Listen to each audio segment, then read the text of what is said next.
की दावेदारी कर रहे नीतीश कुमार और जो अन्य सरकार है।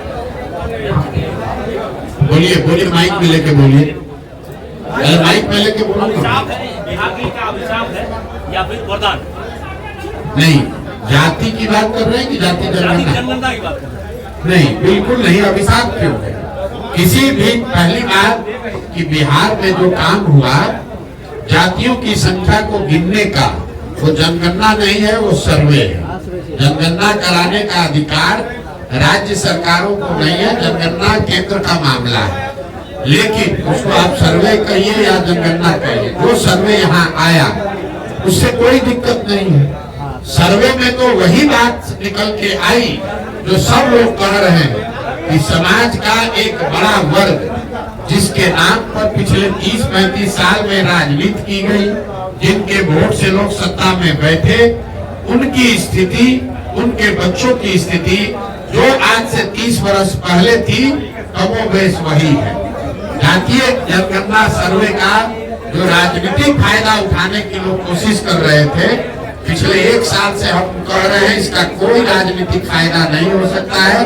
और उसका परिणाम ये है, आप देख लीजिए कि जातिगत जनगणना और सर्वे को देशव्यापी मुद्दा बनाकर भाजपा से लड़ने का दावा करने वाले नीतीश कुमार खुद ही अपना दल छोड़कर भाग गए भाजपा की शरण में। अगर जातिगत सर्वे का कोई चुनावी असर होता तो नीतीश कुमार छोड़कर भागते नहीं। तो ये सीधा दिखाता है, कोई भी सर्वे, कोई भी जनगणना अगर आप करते हैं, समाज के विभिन्न भागों के वर्गों की स्थिति के बारे में अगर सरकार को उसके बारे में बेहतर जानकारी होती है तो उसमें कोई नुकसान नहीं है। लेकिन सिर्फ जानकारी हो जाने मात्र से लोगों की स्थिति नहीं सुधरेगी। ये जनगणना का विषय नहीं है। पूरे देश को मालूम है कि बिहार देश का सबसे गरीब राज्य है। ये जानकारी तो सरकार के पास है, तो उसे का यहाँ गरीबी खत्म हो गई। पूरे देश को मालूम है कि बिहार सबसे अशिक्षित और बेरोजगार राज्य है, तो क्या यहाँ उससे शिक्षा की स्थिति सुधर गई? ये तो ऐसे हुआ कि आप पुस्तकालय में, लाइब्रेरी में जाइएगा, आपको सारे किताब रखे हुए, उससे आप ज्ञानी थोड़े ना हो जाइएगा, आपको सही किताब पढ़ना भी पड़ेगा।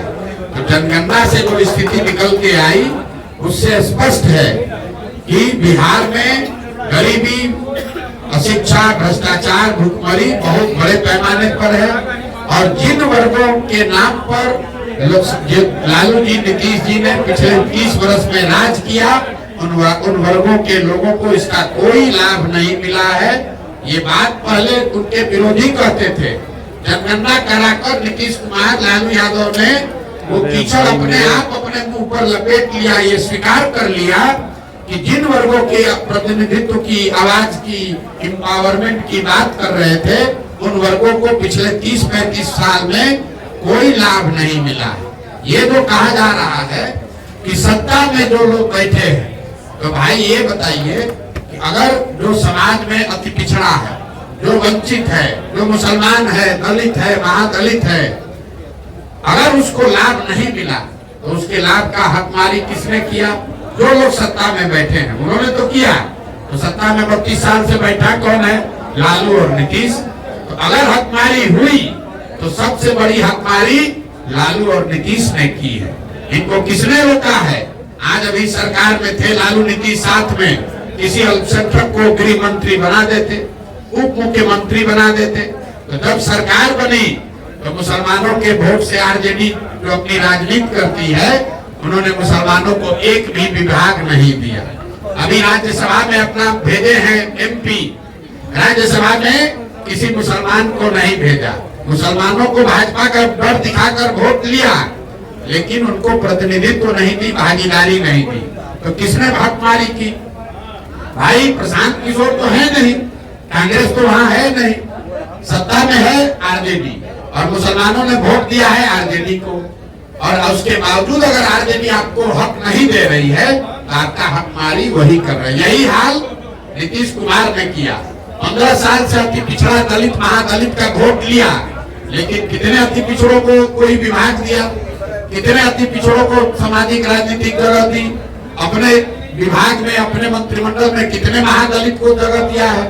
आप जरा देख लीजिए, उनके अगल बगल बैठने वाले जो लोग हैं वो किस समाज के लोग हैं, वो कितने अति पिछड़ों को बगल में बैठा है।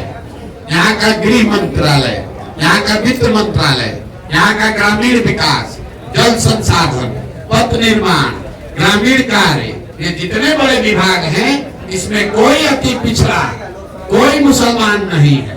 और इसी अति पिछड़ा और मुसलमान के नाम पर 30 वर्ष से ये लोग राज कर रहे हैं दोनों लोग। तो ये जो सर्वे हुआ, ये सर्वे करके जैसे विनाश काले विपरीत बुद्धि, ज्यादा चालाक बनिएगा तो यही होगा। ऊपर वाले ने आप ही के हाथ से ये स्वीकार करा दिया, प्रमाण दे दिया कि जिस 30 साल से मुसलमानों के, अति पिछड़ों के, महादलित के, वंचित के नाम पर आपने वोट किया, उनको आपने कोई हक नहीं दिया। उनकी आर्थिक, सामाजिक, शैक्षणिक स्थिति जैसे 30 साल पहले थी वही आज बनी हुई है। क्या जन स्वराज जो है, क्या जन स्वराज जमीन तैयार कर रही है पद यात्रा के माध्यम से? बिल्कुल होनी चाहिए। मैं पहले भी कह चुका हूँ, जनगणना राष्ट्रीय स्तर पर होनी चाहिए। उसमें जनगणना के दौरान जो जानकारी निकल के आए उस पर ईमानदारी से उसकी स्थिति में सुधार के लिए प्रयास भी होना चाहिए। अब आप स्थिति देखिए, राहुल गांधी आज इस देश में कह रहे हैं कि जाति के आधार पर जनगणना होना चाहिए। उनसे कोई ये नहीं पूछ रहा है कि जब पिछला जनगणना हुआ तब कांग्रेस की यूपीए की सरकार थी, उसमें जाति के आधार पर जनगणना कराया गया। कांग्रेस की यूपीए की सरकार ने उस रिपोर्ट को रिलीज नहीं किया। आपको किसने रोका था रिलीज करने के लिए? आज समाज को बांटने के लिए हल्ला मचा रहे। अरे